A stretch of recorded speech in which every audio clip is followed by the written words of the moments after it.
to you live from high atop Mount Georgia. How's everybody doing today? I hope you're doing well. It's great to be back here with you, my friends. It's another cold, windy, blustery day here on Mount Georgia, but it's good to be here. The sun is shining and I'm feeling good, recuperating from the surgery. It's all going really well, so glad to have that in the rearview mirror. So I just wanted to make a quick video about this guitar today, which has kind of I think an interesting story to it.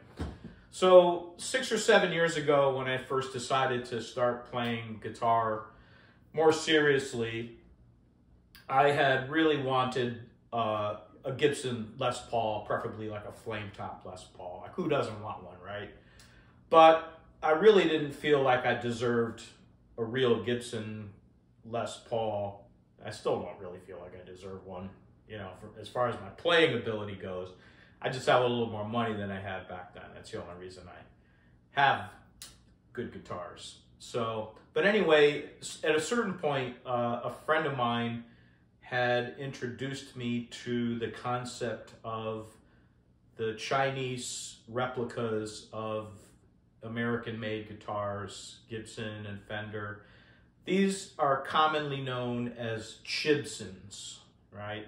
Now, I'm not recommending, I want to state here and now, that you buy one of these. I'm not going to provide any information on where to find them, where to get them. You can do that all yourself if you want to.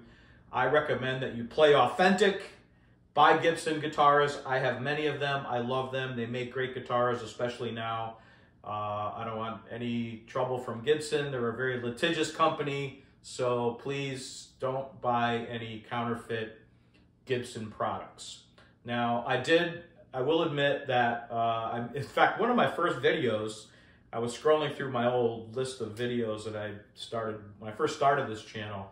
One of the first ones I made was, actually there were two, Chibson videos, where I did sort of an unboxing, if you will, of a Chibson guitar. And that was a guitar that I bought really off a website, didn't, you know, custom order anything, just said, ship me the one that you have on the shelf. I don't remember, I think it was $150 or $200 or something like that, but it was a Sunburst Les Paul Gibson. It had all the Gibson accoutrement, you know, from a distance, right? But up close, you know, you could tell really it wasn't a Gibson guitar at all. A lot of the telltale signs back then were the body was made out of 5 or 6 pieces of wood with a laminate on the back and a laminate on the top. It had a scarf joint on the headstock. It had a heel joint on the heel of the neck. The pickups were really screechy because they were not wax potted. I'll get into that a little bit as I go on. You know, and it didn't, the frets were really gummy, and there were just a lot of issues with the guitar. It wasn't a great guitar, but with a little work, I made it a playable guitar, and it was fun to have for a while, and it certainly looked great. I'll call it a 20-footer, like from 20 feet, you'd be like, wow, that's a nice looking Les Paul you got there. But up close, you know, the telltale signs were there, you know. I wound up actually giving that guitar away to the son of a friend of mine who was starting out on guitar, with the understanding that they promise that they don't ever try to sell it as a Gibson guitar, pass it off as a Gibson. But I think anybody that knows anything about guitars, if they took one look at it, they would know anyway. So I'm really not worried that that guitar would ever be, you know, passed as a counterfeit Gibson. I did, however, want another one of these, but I thought if I'm going to do this again, let me be more selective about what my requirements will be for the guitar. So I contacted the factory, this particular factory at the time, which is probably long gone. I bought this guitar at least 5 years ago, maybe more. And I said, I have a list of specific requirements that I want for the guitar. And I'll try to list them out, and I hope I don't forget any. But the first was I wanted a kind of tobacco-y burst sunburst finish, a flame top kind of finish. That was my first requirement. I wanted a one-piece body with no, sections to it. I wanted a one-piece neck, no scarf joint, no heel joint. I wanted the pickups to be wax potted. So what is wax potting? So most high-quality pickups that you'll find on your good quality guitars have a thin layer of wax coating over the copper windings. And it's there for a couple reasons. It reduces noise. It reduces the microphonic, abilities of the pickups. They don't pick up extraneous noise. It reduces, the buzzing that you might get on a guitar, and it prevents corrosion over time of the pickups. So most of your higher quality pickups today are wax potted, and I asked them to wax pot these, and they did.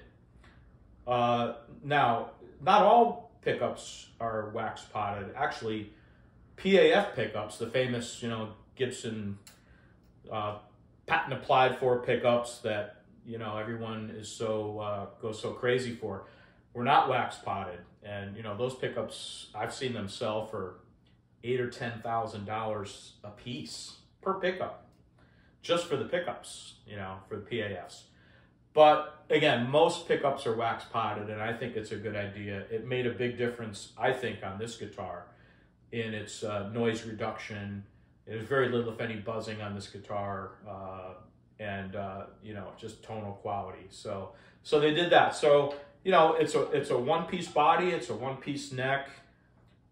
Actually, and this is the part that blows me away. I was actually really surprised. I thought for sure this top was going to be a veneer, because the last one I got was it wasn't a real maple cap. It was a veneer, cover.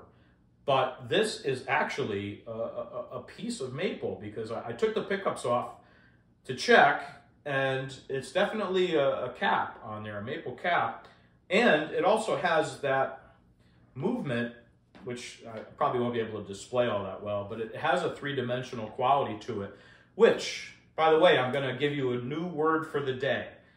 That movement, if you have a flame top guitar or something to that effect, and when you turn it around and you see that shifting of the colors and patterns, that is called chatoyancy. That's what that is called. So that's your word for the day, chatoyancy. And this guitar has some chatoyancy to it. So you can use that word. You'll probably never use it again the rest of your life, but at least now you've learned a new word for the day, and that's chatoyancy. So, but yeah, so a real maple cap. But here is the most important part. I said to myself, if I'm going to do this, I don't want a Gibson logo on the headstock. I don't want...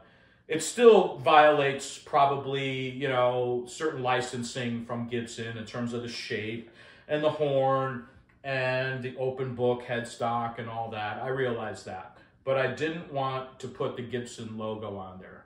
So what I told the factory to do was put the name, instead of Gibson, put the name Georgia, and instead of Les Paul model, it says Paul Georgia model on it. And they will do that. They'll do these things for you. At least they would back then. You just send them the specs, and they give you an upcharge on it. And I think all in, this guitar wound up costing me like, I don't know, $350 or something like that, with all my custom requirements. So still a ridiculously low price.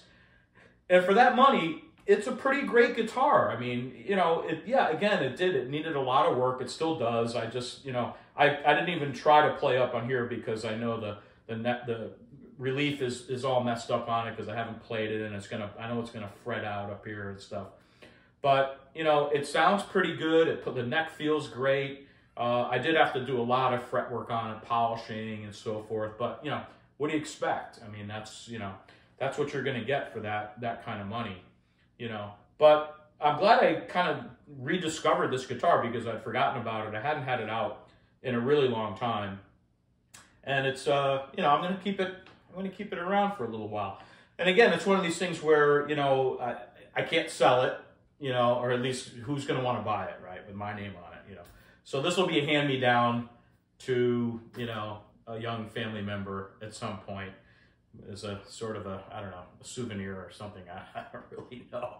But, you know, it's definitely not a guitar that, you know, I could sell for very much money, especially with my name on it, right? So, but it's fun to have, and I'm glad I bought it.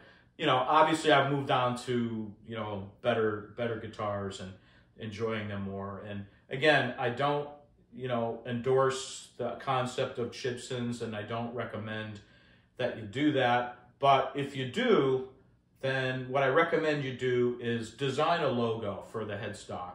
You know, don't buy a counterfeit, you know, brand type of thing. They'll do whatever you want. You know, just design the headstock, put your name on it, create a little logo like Prince did, anything, and they will put it on the headstock for you no matter what it is. The funny thing is with the Georgia, they actually tried to do it in Mother of Pearl, but you know they didn't have a like a template for it like they would for Gibson, and the letters were all just crooked and hokey, and they sent me a picture before they put it on the guitar, and I said no, not good. I said just go ahead and silk screen it. You know, don't try to inlay it with Mother of Pearl because it's not looking too good.